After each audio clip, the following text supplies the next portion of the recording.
November 11, 2022, within hours of a single tweet announcing FTX is filing for Chapter 11 bankruptcy, a $32 billion crypto empire evaporated, and its architect, Sam Bankman Fried, found himself at the center of the most sensational financial fraud case of the decade. The story begins years earlier, in the cramped dorm rooms of the Massachusetts Institute of Technology, where a brilliant yet unconventional mathematician named Sam Bankman Fried launched Alameda Research, a quantitative trading firm that would soon dominate the nascent world of digital assets. With a charismatic smile and an ethos of defective altruism, Bankman Fried attracted a legion of idealistic investors, promising to use his profits to fund high-impact charities. In 2019, he took the next logical step. He created FTX, a futures exchange designed to be faster, cheaper, and more user-friendly than its rivals. Backed by billions in venture capital from the likes of Sequoia and SoftBank, FTX surged to a valuation of $32 billion, positioning its founder as a visionary of the new financial frontier. But beneath the glossy press releases and celebrity endorsements lay a fragile architecture built on blurred lines between two entities, Alameda Research and FTX. Regulators and journalists would later discover that Alameda's balance sheet was heavily intertwined with FTX's customer deposits. In simple terms, money that users thought was safely locked in their exchange accounts was being siphoned to fund risky bets, liquidity crunches, and lavish personal expenditures. The first red flag appeared in late 2021, when a leaked spreadsheet suggested that a staggering 70% of Alameda's assets were FTX tokens, an obvious conflict of interest. Yet, the crypto community, intoxicated by soaring valuations and the promise of a decentralized future, largely turned a blind eye. The tipping point arrived when rival exchange Binance announced it would liquidate its $6 billion stake in FTX's native token, FTT, citing concerns over the token's stability. Within days, a massive withdrawal frenzy ensued. Customers, fearing the loss of their assets, rushed to pull out billions of dollars. FTX's liquidity, already strained by the covert transfer of funds to Alameda, crumbled. By November 8, the exchange was insolvent, and 2 days later, the court-ordered bankruptcy filing revealed a tangled mess of missing funds, alleged misappropriation, and a lack of basic internal controls.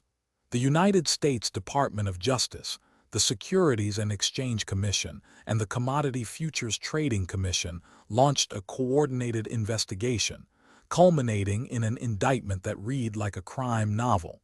Sam Bankman Fried faced 13 counts, including wire fraud, securities fraud, and money laundering, while his former CFO, Caroline Ellison, and other key executives were also charged. The indictment painted a picture of a mastermind who, under the guise of a benevolent philanthropist, allegedly diverted billions of customer deposits into personal accounts, high-risk trading positions, and even a private jet lease.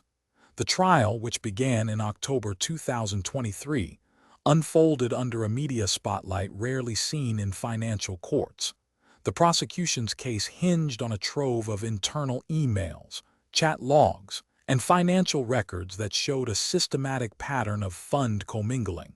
Former employees took the stand, recounting late-night meetings where Bankman Fried allegedly brushed off concerns, insisting, "We're all in this together."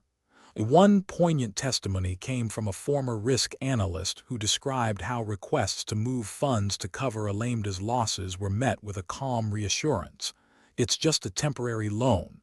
Defense attorneys painted a different portrait, arguing that the collapse was the result of a market-wide crypto downturn, not criminal intent. They emphasized Bankman Fried's lack of prior criminal history and his public commitment to charitable giving, suggesting that the alleged misuse of funds stemmed from poor governance rather than willful fraud.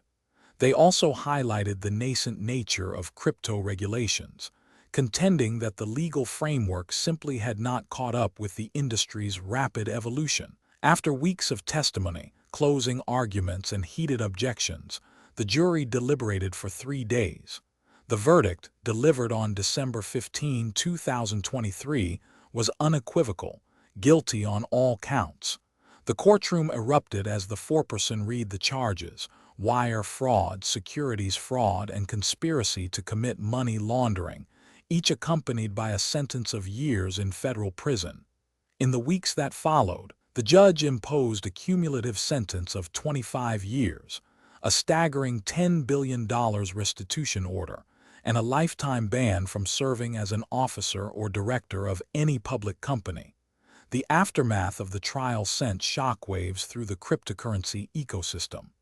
Investors, already reeling from the FTX debacle, faced heightened scrutiny as regulators worldwide accelerated efforts to impose clearer, more stringent oversight. The United States introduced a series of legislative proposals aimed at bringing crypto exchanges under the same umbrella as traditional securities markets, mandating transparent accounting standards and robust consumer protections. Internationally, the European Union fast-tracked its markets in crypto assets (MiCA) framework, while Japan and Singapore tightened licensing requirements for digital asset service providers.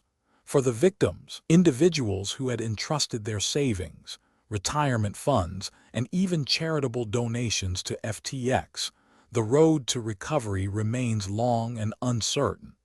A court-appointed receiver has begun the painstaking process of cataloging assets, liquidating crypto holdings, and distributing recovered funds, but estimates suggest that only a fraction, perhaps 30%, of the lost capital will ever be returned. The case has also sparked a cultural reckoning within the crypto community, prompting many to question the ethos of trustless systems when they rely heavily on centralized custodians.